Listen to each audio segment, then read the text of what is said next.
Everyone, can you see those? Thumbs up? Brilliant. Okay, so welcome everyone. Hope that was helpful. Sort of warm up. And Peter, I think you were going to start us off. So let me know when you want me to do advanced slide. Okay, can you move to the first slide?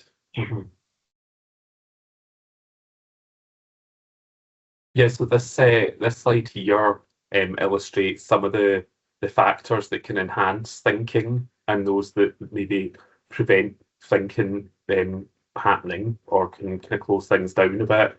And these were some of the things that that we were discussing and reflecting on during our sort of thinking environment project. And some of the things that were said in the group that I was in are kind of included here, and I'm sure they were in some of your discussions as well. So obviously people can be interrupted, they can have their sentences finished, they can be infantilized, and and you can use very closed questions, and it basically narrows down the kind of scope that people have to allow them to think and do their best thinking. Whereas factors that enhance thinking, it's about having, a particular kind of creative space to enable them to do that. So really in the thinking environment approach, the kind of key principle that lies behind it there's two things. The first one is that the quality of everything we do depends on the quality of the thinking that we do first. Okay, so the quality of everything that we do depends on the quality of the thinking that we do first. And then second, the quality of our thinking depends on the way that we treat each other whilst we're thinking. Okay, so it's actually quite basic when you think about it. That's probably not rocket science for most people on the call, but it's about how we treat each other while we're thinking. And one of the keys to this, right, which again is really basic, but when you really think about it, it happens all the time. But the key to this is the promise that you will not be interrupted. Okay, so somebody's free to think out loud about their topic, about their PhD in the case of supervision, but it could be about anything else.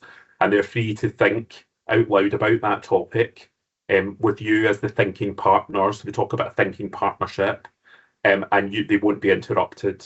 You won't cut them off. You won't finish their sentence off. You won't have your phone beeping and notifications coming on. You'll give your undivided attention to that person. So that's basically the sort of premise of this. And the idea behind it, because it comes from sort of coaching, a kind of coaching and executive coaching background, is the idea is that the person will find the answer because of this context, this thinking environment will enable them to find the answer for themselves. So it's quite a powerful way. Some supervisors will say, but if I know the answer, can I not just tell them what the answer is?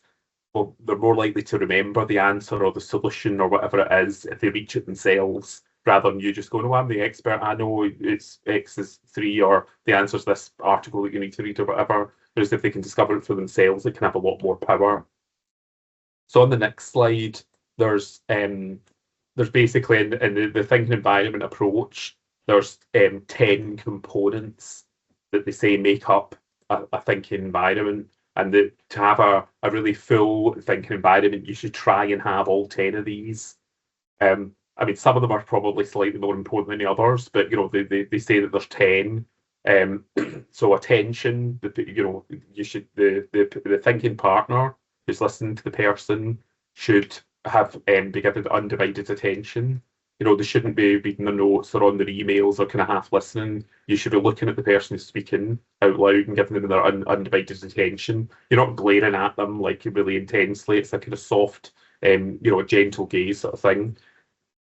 Another one that's quite tricky when it comes to PhD supervision is around equality. So there's an idea that there's an equality between the thinking and between thinking partners. But this is what's needed for people to do their best thinking, is the principle behind it. There should also be a sense of ease. So this is I think it talks about a kind of freedom from urgency. And again, that could be really difficult in university context, and everyone's rushing about and emails and meetings and teaching, and everyone's all a bit, so sometimes it can be about how do you try and create a context where there is this ease. It's not a rush, you're not looking at your watch, you're not checking your phone. It's kind of got a kind of real relaxed atmosphere to it. And appreciation is really important as well. So Nancy Kline talks about the fact that people don't appreciate each other enough, and that people's minds think best when they're appreciated. This is tricky because the academics are often trained that if you're going to appreciate anything, it should be about the content of what somebody says, so they've got an equation right or they've written a really good piece of work. In the thinking environment, the appreciation's a more general sense about the person, about the process of their thinking, or they enjoyed listening to what they said, or something about how they thought something through. So it's less necessarily about the actual content and more about just the general kind of situation sort of thing. Feelings, we should allow, so the principle here is that we should allow feelings to emerge. If somebody gets upset or angry, we should allow that to happen. And the idea is that that will subside and new thinking will emerge. And that's probably the thing I found most difficult using this approach, because normally we're taught that if somebody gets upset, you should stop the meeting and check they're okay. Well, in this approach, you shouldn't. You should allow that to happen and allow it to pass. And the principle behind it is that a new wave of thinking will emerge. Information. This is the only time where you're justified to interrupt anyone, as if they're working with inaccurate information. If somebody thinks they've got a sample of 100 and actually there's 1,000 and they're working with the wrong data, you're justified to interrupt them. But the person should be working with the correct information and should have that available to them. Encouragement, kind of is what it says it is. We should encourage people to do their best thinking. It shouldn't be a competitive environment. It's an unthreatening and wholehearted search for good ideas, is what it says it is. Difference, freedom from untrue assumptions. So we should see people, for who they are. Incisive questions is more, and I don't use that very often. That's a particular approach. If somebody was living with an untrue lived assumption, lived as true. So if I was listening to Ros and Ros was telling me certain things that were should have blocked, or she was thinking in a particular way that wasn't true, we would use that. So I tend not to need to use that, but we can talk about that later if you want. It's quite complicated. And then the final thing is around place, and it should just be the thinking environment thing. Interaction should happen in a place that basically says you matter.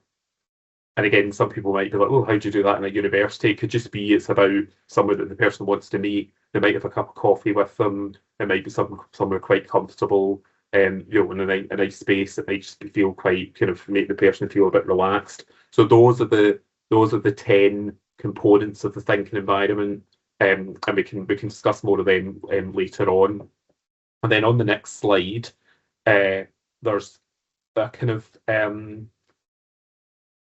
so what would normally happen in a thinking partnership, which we'll demonstrate, is that somebody would think out loud for a period of time with the undivided attention of the listener, and then you would swap round, and that's part of the equality of it. So this is one potential way in which this might work in PhD supervision. So the student might come in and the student would have 20 minutes to think out loud about whatever it is they're working on to do with their PhD. This would be uninterrupted. Like I've said, the full attention of the supervisor, and the student would go through that. If the student, so normally you would say, what would you like to think about and what are your thoughts? That's the start. And if the person goes quiet, you would just say, what more do you think I have to say? And you would just keep doing that until the person said, I literally am out, I don't have anything more. So it might only take 8 minutes, it might only take 10 minutes, they might take up the full 20 sort of thing. So that would be, this is one way of doing it in terms of PhD supervision. The student then might ask their questions, and in my experience, this is normally what would happen with quite a good student. They would come in at the start and be like, well, I've got all these questions, can we just run through them? And they would fire through their questions, and we'd be like, yes, you should go to that conference. No, you shouldn't do that. Oh yeah, you should read this. And it would be like back and forth. So this would address all those issues. And then the bit that's a bit different is in our model or approach here, the supervisor would then think out loud, and the student would say to the supervisor, what would you like to think about, what are your thoughts? And the power behind this is that the student gets to learn what the supervisor's issues are, and the supervisor will be thinking through a problem with a paper or how to present a conference thing or whatever it is. It could be anything, and the student would learn from that. And then, at the end of each thing, there would be appreciation for what was just said, and then there would be the usual planning of what you're going to do next for your next meeting. So this is a proposed way that this might work. We're not suggesting that this is the answer. to all PhD supervision issues. We're not suggesting that every meeting should be like this. There might be meetings that are a bit more procedural and a bit more if you filled in all your forms and ticked all your boxes and, let's look at this online or let's go to the lab and do whatever. There's obviously all those other types of meetings. And we're not saying that this would work with all students, but we're just suggesting this is another offering to put into the mix with all the other kind of possibilities of how you could run meetings. Ros, is there anything I've missed out? Because I'm sure there'll be something. No, I think that's it. I think the things that, like you say, it's an approach, isn't it? And that different supervision sessions would involve different things. But I think this is an example of, I mean, in theory, you could have this with a supervisory team as well, couldn't you? And broaden it out so that, it could be that the supervisors take turns to talk within a supervision session as well. And one of the real strengths of it is that, because you could think this thing about being uninterrupted, well, no one's ever going to stop talking. So I think it's one of the reasons why we agree the times, don't we? So that it means that everybody kind of knows their expectation of when they should speak and how long they've got, and you have someone who people take turns to time it. So it just feels like it's a really useful way to kind of give some structure and give people defined roles sometimes, because that can be something that isn't always as clear or straightforward, particularly when they're at the start of a doctoral journey and those sort of roles and ways of working haven't perhaps been established. Yeah, and I mean, just to be clear, in this case, normally the thinking partner would be one of the supervisors, whilst the student's thinking out loud. And then either the other supervisor or the student could then be the person doing the listening, and one of the supervisors would think out loud. And I do agree with the comment in the chat. I do think this is very democratic. And I've now got students who actually message me saying, can we have time to think, or can we have a thinking environment session? I think it's particularly useful if they're at the point where they're thinking stuff through, like they've got their data and they're like thinking, what the hell do I do with all these samples, or what do I do with all these interview transcripts, or I've got this concept and I'm not sure how it's working or whatever. So, that type of thing is where I think it's most useful. But even with those students, we still have other meetings that are more what I would call a traditional type meeting, where the student comes in and is like, oh, can I just talk about this conference and presentation, and we run through their slides, or whatever it is, or with feedback on a paper, and we go through what they've missed in the literature or whatever it is. So we still have those other types of meetings as well. But it's just now and then this kind of can work quite well, sort of thing. Anything else there, Ros? I think that's us.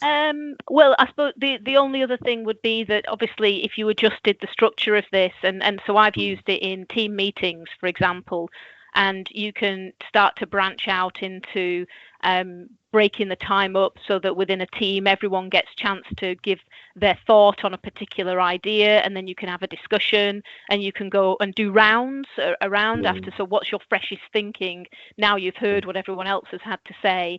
And again, that helps with sort of making sure that people's voices are heard throughout an entire team.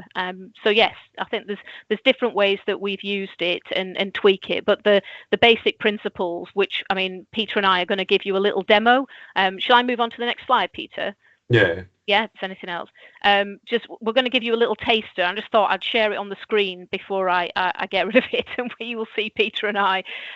So the idea with this, if we were to do a little taster, is you jointly agree a time frame and you set a timer, and the first person, as Peter mentioned, it would ask, what would you like to think about and what are your thoughts? And then the other person thinks aloud, uninterrupted, and the first person, the question asker, listens with exquisite attention, and it's that sense of generative attention.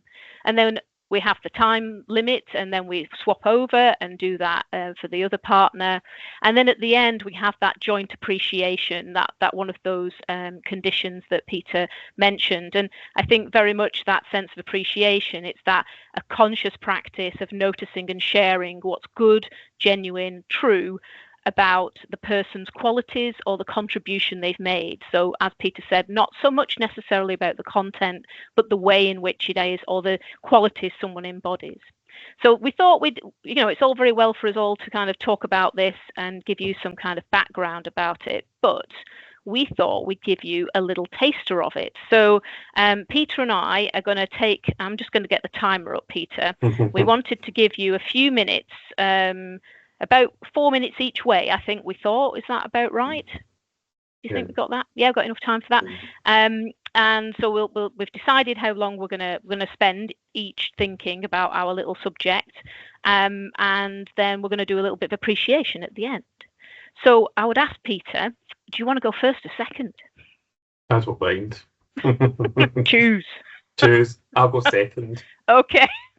Well, thanks. So I've got the timer, but you ask the question and I'll press the button. So, Ros, what would you like to think about today, and what are your thoughts?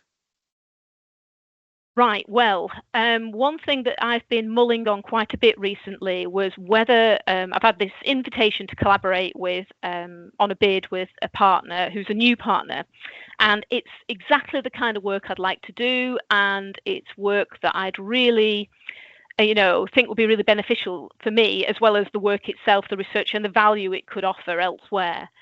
The trouble is I think because they're a new partner and they're external, they're not necessarily that familiar with the university processes that have to happen in order for that to take place. And so we've kind of been having these conversations, and then they've suddenly gone, right, okay, let's do it. And there's only 3 weeks to go. And just trying to get that through a university administrative, because I think they want to, one of the value points about working with us and another colleague is that obviously we can give the robust research design, we can go through the ethics procedure, and all of that will kind of strengthen the bid. But in order to get all of that and the funding aspects through, it's just not going to happen in 3 weeks. So I'm really sad about it, but I think I'm kind of got to that point where I'm thinking, I think we're going to have a conversation about it. But it's tricky, isn't it? Because you've kind of gone along with it, the dialogue, and you're excited about it and you want it to happen, but you've just realised that their turnaround times are really, they've been quite slow. And so that if we're then going to go into, quick turnover bid writing, are they going to be able to respond in the timelines that you need in order to get things through? And to be fair, I think when we didn't hear anything before Easter, we just realised it's probably not going to happen. But then, when people come back to you and say, oh, are we going to do this? And it's like, we really needed you to have, but you don't want to say that, do you, to somebody? You want to keep the relationship positive, and you want to keep that going in a constructive way, and you don't want to close off, future bids. So I think one of the things I'm going to do, I think, is just message my colleague and say, should we just call this now? Like, let's just not try it. I don't think either of us have capacity to run around. That's the other aspect. On other things, you might have that scope to tap people on the shoulders and say, oh, can you help us with this? Can you sort this out? But I think realistically, it's just not going to happen. And we've already got enough to do at the minute. So I think it's perhaps one of those conversations where you have to say no to somebody. And that's quite tough, isn't it? You started to build a relationship and you don't want to let someone down. But I suppose the outcome could be, really sorry. I think we've recognised the timelines aren't going to work, and perhaps we can. We'd love to work on a joint bid with you going forwards, but we need a bit longer lead-in, so we can do that collaborative work. Because I did get a sense that there was a sense of, we're going to let you do the heavy lifting, and it was like, this, in order for this to work, it really does need to be collaboratively designed, and the bid can't be piecemeal, it's got to be holistic. So for this particular one, so yeah, I think that's kind of where I think I'm getting to with my thinking is, just have that honest conversation, and then just live to fight another day, maybe. And I think that's me. Okay, so Peter, I'll reset the clock. What would you like to think about, and what are your thoughts? Yeah, thanks, Ros. I'd like to think about the fact that from September I'm going back into, so I've had a fellowship for 3 years, so I've been bought out and I had a replacement doing all my teaching and stuff like that. But from September I'm going back into the ranks, and I've got my teaching allocation and waiting in the timetable coming out and all the other malarkey that goes with that. And I suppose I'm just conscious of how I re-enter the system, I suppose. Because I've done lots of teaching and I've had lots of like admin roles in my department and postgrad stuff and all the rest of it. And I'm aware I've not been doing anything for 3 years, but there's lots of other people that have been doing things, and I don't want to just go in and suddenly be saying loads of stuff and people are like, who the hell is he coming back and thinking that he knows it all sort of thing. So it's just about how I do that, and how I how I do that in a way that doesn't piss people off, basically, is what I'm thinking. And I think I need to do that quite carefully, and I need to do it quite. I probably need to do it quietly, which I'm not very good at doing because I've got a big mouth.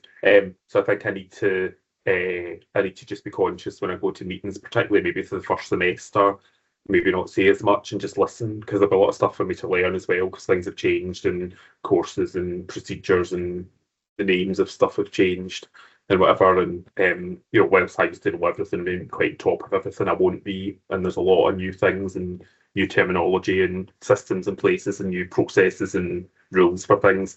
So I think I need to remind myself to basically keep my mouth shut at meetings.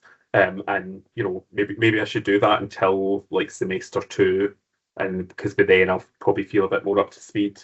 Because what I don't want, because I've seen this with other people who've been away and had a fellowship or something, and they've been away for a period, and then they come back in and they start saying all this stuff. It used to really annoy me because I thought, oh my God, they've not been here for like 3 years and they think they can come in and tell us what to do with our research culture or PhD students or whatever it is. It kind of really annoys me. So I don't want to be that type of person. So I think I just need to and I suppose the other thing that I'm now thinking of is that I used to think if somebody sat in a meeting and didn't say anything, they weren't really engaging.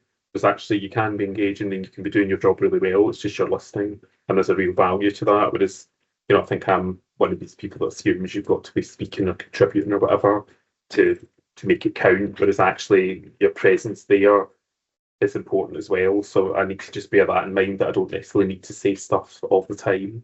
And actually there's probably more of a power in not speaking up all the time when there's other people that know more than I do about their role or whatever function it is they're talking about. So that's another useful reminder that actually just physically being there is good enough, and I don't need to say stuff all the time and contribute and be a big gob type of thing. I can just sit quietly and participate in that sort of way. And the other thing is I can ask questions. If I do have the urge that I have to speak and I can't remain silent, I can always ask questions rather than making declarations or whatever. I can ask questions about, why does that work that way or this way or whatever. But I think the key thing I need to remember is about not having to speak. It's fine to go to a meeting and not say anything, and just listen and take in what's been said and listen to all the other people that are saying stuff, sort of thing. I must nearly be on time. You are. Okay. So Peter, I mean, a little bit of appreciation for each other then. I can start. What the two things I really noticed about that one was the compassion for yourself. Going back into an environment and knowing that you need to think carefully, feeling that you want to take care of yourself, but also there's that sense of consideration for others and wanting to be a supportive, constructive force, but yeah, so balancing that sort of compassion for self and consideration for others is what I picked up on. Thank you very much. I'd like to appreciate you, Ros, for because I think it's quite a tricky one that you've got, and you feel like you're kind of letting people down, but it's something that you're kind of going to have to do, and I liked how you talked about it and how you're facing up to that. So I'd like to appreciate you for that. Thank you. end of thinking environment. So that, everyone, was a little example of a thinking pair. And I think we would want to, it's a good question in the chat, we'll get to that. So do put your questions in the chat as well. One thing that we want to really do now is open it up for conversation and pass over to that. But I'd just like to say, sort of thank you for giving us that space just to share a little bit of our thinking with you. Obviously, there's a lot more we could talk about, but we don't have the opportunity, the time indefinite. But we do have an event coming up, and also there's a little blog post that Peter wrote, and there's a short video, isn't there, which kind of gives you a sense of a thinking environment sort of model in a mentoring kind of supervision setting. So we can pop those in the chat, and we can always talk a little bit more about the day of practice that we've got in July in Durham.